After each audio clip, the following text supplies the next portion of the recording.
My husband Will and I had just moved into our new house a month ago. It's small, not even 1,000 square feet. But to us it's perfect. It sits out in the countryside in Colorado, about 30 minutes south of Denver and just east of the mountains. There's only one neighbor anywhere near us. My best friend Steve lives about half a mile down the road. I can see the lights from his house at night if I look in the right direction. Most nights the place is quiet, peaceful. But last night, something happened that I still can't explain. Will had just left for a 4-day work trip, which meant it was my first time staying alone in the house. It didn't bother me much. I've spent plenty of nights alone before, and I had our 3 dogs with me. 2 of them we've had for years. The third one, Big Ben, showed up a few weeks before the house was finished. He just wandered onto the property one day while I was checking on the construction. A massive shaggy black dog, easily 100 pounds. Despite looking like a stray, he walked right up to me like he'd known me forever, tail wagging, friendly as could be. The vet couldn't find a microchip and nobody nearby reported a missing dog, so we kept him. Ben is loyal and gentle, but sometimes he does strange things.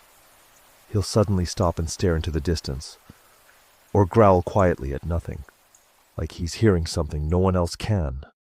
Last night was one of those times. After dinner I went outside and sat on the back deck to enjoy the cool night air. The dogs were lying nearby. Everything was calm and quiet. Then Ben growled. It was a low, uncertain sound that made me sit up immediately. His ears were alert and he was staring straight out into the darkness, beyond the fence. The other 2 dogs noticed him, but they didn't seem to sense whatever he was reacting to. Ben sniffed the air and gave another uneasy growl. I followed his gaze, scanning the yard and the tree line beyond it. I didn't see anything. No movement, no animals. Still, the way he was staring made me uneasy. Out in the distance, I could see the lights from Steve's house glowing faintly through the dark. Knowing he was nearby helped calm my nerves. I figured Ben had probably picked up the scent of a deer or something in the woods. Then I heard it. Very faint footsteps coming from the trees. At first I thought it was just wind rustling leaves, but the sound kept repeating. Soft, careful steps across the forest floor, and then a breeze picked up. For just a moment, I swear I heard something whisper, "Shh." I froze. When I strained to listen again, all I could hear was the wind moving through the trees. I told myself I was imagining it. Animals make all kinds of strange noises in the woods at night. Still, the feeling stuck with me. Not wanting to sit outside anymore, I went back inside and locked up for the night. Around 11, I went to bed. I fell asleep quickly, but I didn't stay asleep. A deep, urgent growl jolted me awake. Ben was sitting at the foot of the bed, staring at the window. The curtains were closed, so he couldn't possibly see anything outside. But he was completely focused on something out there. Then the other 2 dogs started growling too. My heart began racing. That's when I remembered something that made my stomach drop. I had left the bedroom window open. I never do that, not even when Will is home.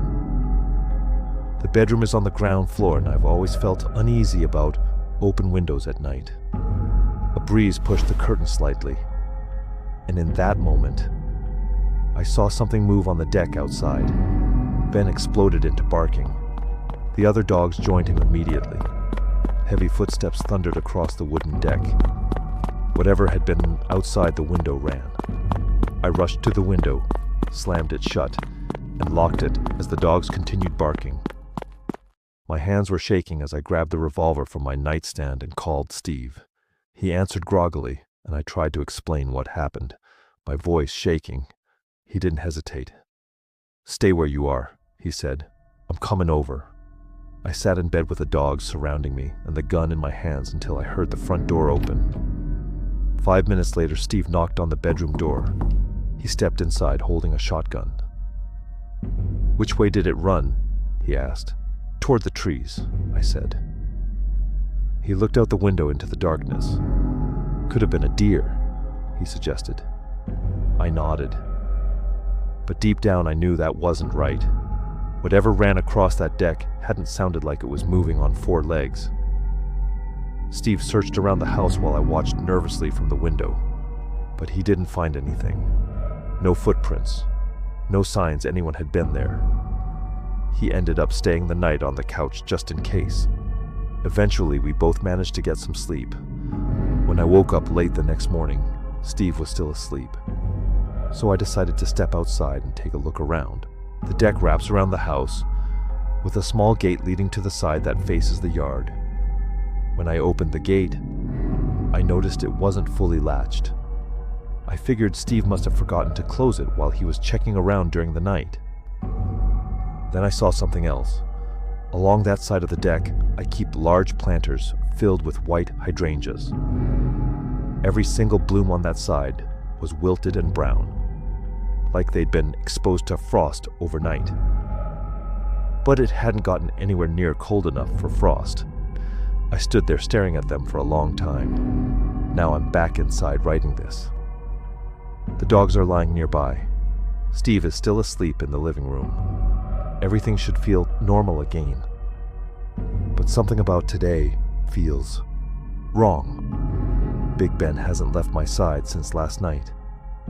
And every few minutes, he lifts his head and stares out toward the trees.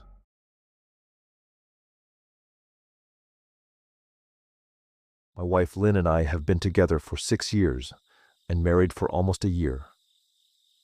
In all that time, our relationship has always been completely normal. Lynn is kind, intelligent, and practical. She's always been the serious one between us. She never liked horror movies, creepy stories, or pranks of any kind. In fact, when we first started dating, I convinced her to watch The Shining with me because I love horror. She didn't even make it halfway through the movie before she asked me to turn it off. That's how easily scared she is. So when this all started happening, it didn't make any sense. 2 months ago, I was rushing to leave for work.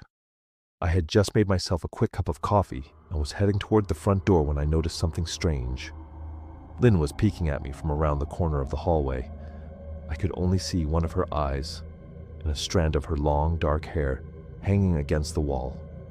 The moment she realized I saw her, she ducked out of sight like a child who had been caught spying.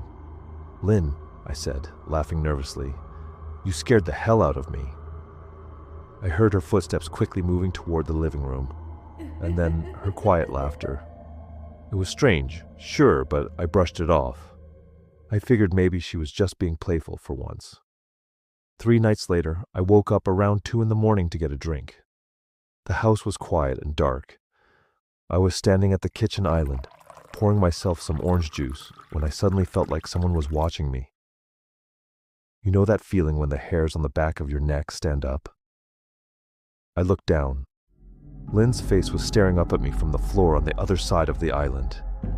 She was lying flat on the tile floor, peeking up over the edge with her chin resting on the counter. She was smiling. Not a normal smile. A wide, frozen grin that stretched across her face like the Cheshire Cat. I screamed. I will admit it without hesitation.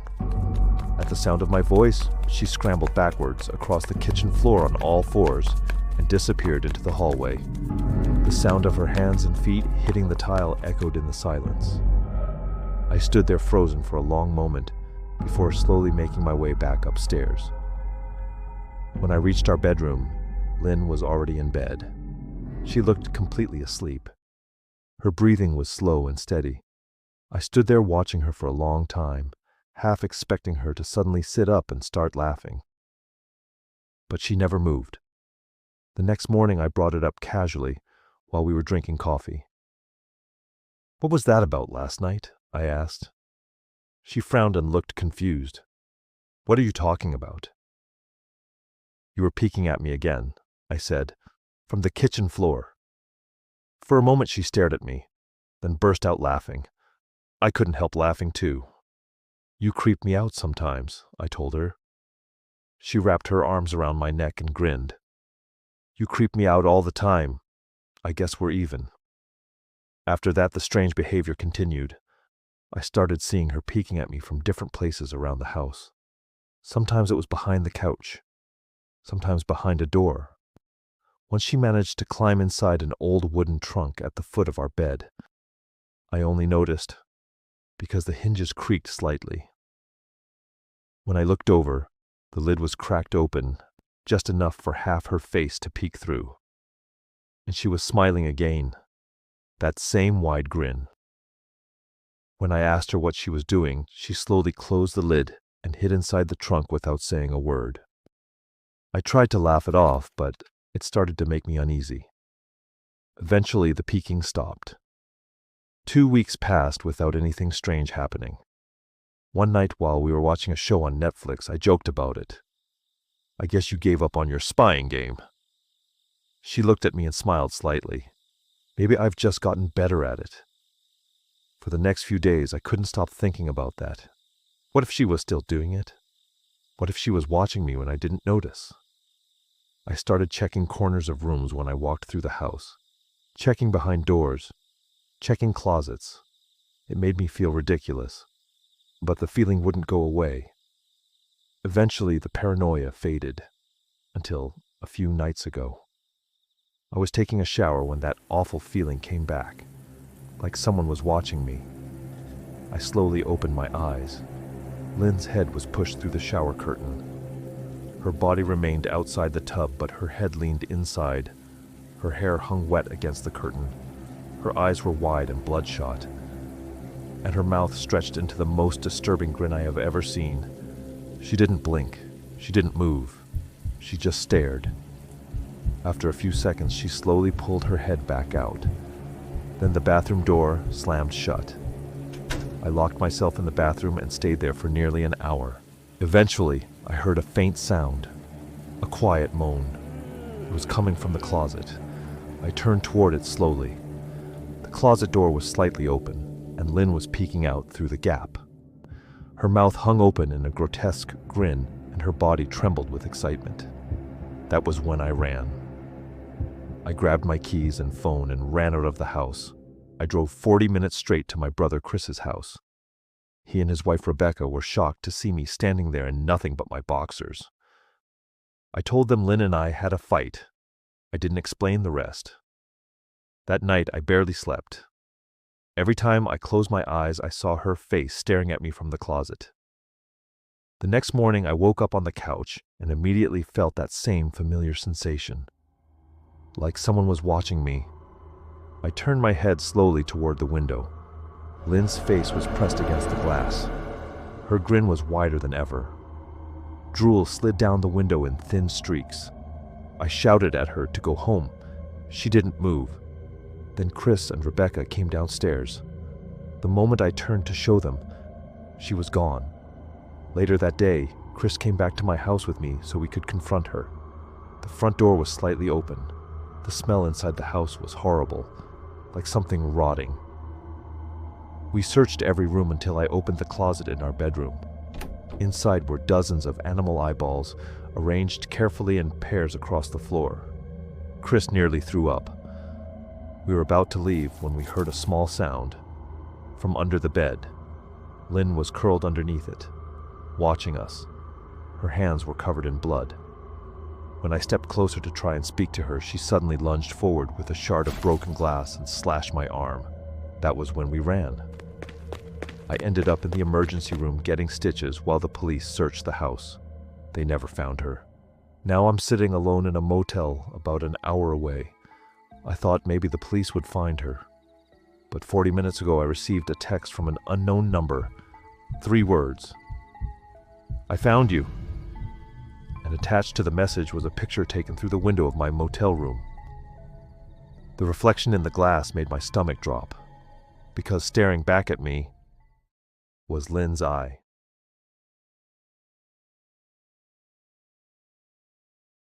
I was home alone one night back in 2009.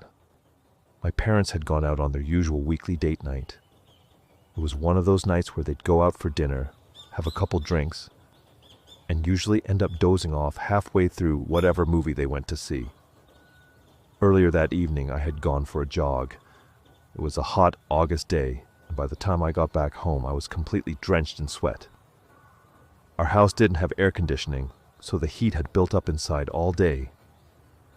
I decided to take a quick shower to cool off.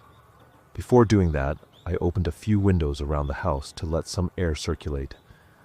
I remember opening one window in the kitchen, 2 windows across from each other in the living room, and 1 window down in the basement. I planned on spending the rest of the night down there watching movies, since it was usually much cooler.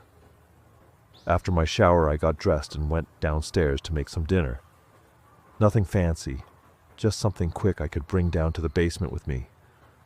I turned on Netflix, grabbed a blanket, and settled in for what I expected to be a long, relaxing night of watching shows.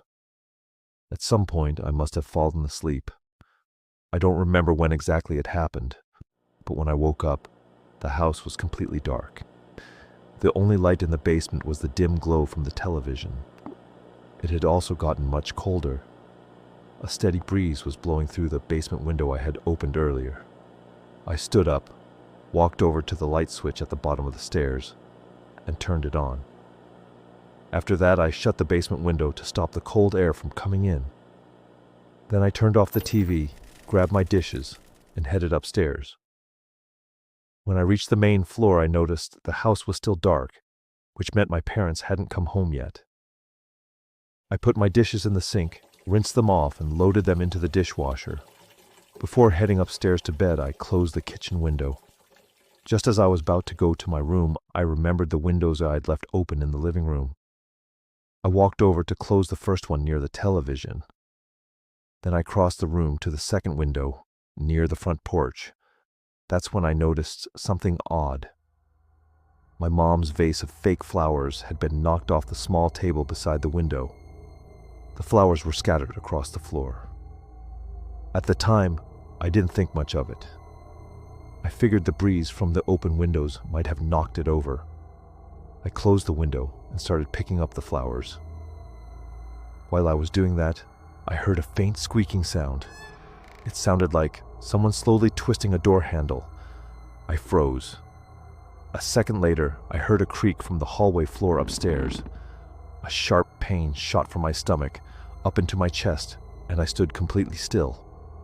I stayed bent over for several seconds, holding the vase in one hand and the flowers in the other, listening as hard as I could. Finally, I slowly stood up. I walked over to the front window and looked outside to check the driveway. Maybe my parents had come home and I just hadn't heard them, but the driveway was empty. My heart sank. I quietly placed the vase back on the table and slowly walked toward the bottom of the stairs. As I got closer, I heard 2 more creaks above me. I stopped instantly. Then everything went silent. I was only a few steps away from the stairs now. I placed one hand on the railing and slowly leaned forward to look up into the darkness. I couldn't see anything. My mind started racing. Should I turn on the lights and go upstairs? Should I leave the house and go to a friend's place? Should I call my parents? Instead, I quietly went into the kitchen and sent my dad a text while standing near the back door, just in case I needed to get out quickly. He responded a minute later. "It's an old house," he said. "It's probably just settling after the heat today." I told him about hearing the door handle. He said it was likely just the wind pushing a door that had been left open upstairs. The explanation actually made sense. After reading his message, I felt some of the anxiety fade away. So I grabbed a glass of water and decided to head upstairs to bed. I turned on the stairway light and slowly walked up. At the top of the stairs, I noticed that every door in the hallway was open except mine. My parents' bedroom and the spare room were on the left. The den and my room were on the right. The bathroom was at the end of the hallway. My bedroom door was slightly cracked open, just enough for the breeze to move it against the frame. My dad had been right. Since it had been so hot that day, my mom probably opened the windows upstairs earlier and left the doors open to let the air move through the house. I felt a wave of relief. I turned on the light in my room, did a quick look around, and set my water on my nightstand next to my laptop. After that, I went to the bathroom to brush my teeth and get ready for bed. A few minutes later, I climbed into bed and started watching some old Seinfeld episodes on my laptop. I was finally starting to relax. Then I heard something. A slow scraping sound. It was coming from my closet. I immediately turned on the lamp beside my bed. The closet door was slightly open. Just a crack. My mind started racing. Had it been open when I walked in? Or had it been closed? I was almost certain it had been closed. Before I could even think about it any longer, I heard something that still makes my skin crawl to this day. A quiet, raspy laugh. Not loud, not dramatic, just low, slow and disturbing. As I slid my laptop off my legs, the closet door suddenly burst open. Someone was standing inside. My clothes hung in front of them, partially hiding their body. For a split second, I just stared in disbelief. Then I saw her. It was a woman. Her bare feet were filthy and covered in dirt. Her skin was pale, almost gray. Cuts and dried blood covered parts of her arms and legs. She was wearing what looked like an old white nightgown that had become stained and discolored. Her face looked hollow and skeletal. Her hair hung in tangled strands across her face. In a quiet, raspy voice, she asked, "Have you seen my baby?" That was enough for me. I grabbed my phone and ran. As I reached the hallway, I heard her suddenly shriek behind me, "Give me back my baby!" Clothes hangers clattered to the floor as she rushed after me. I ran straight into the bathroom and slammed the door shut. I locked it and pressed my back against the sink while pushing my feet against the bottom of the door. Seconds later, something slammed into it. Hard. The woman began screaming and pounding against the door, demanding that I return her baby. I called 911. The operator told me to stay where I was and assured me that officers were on their way. The woman kept throwing her body against the door.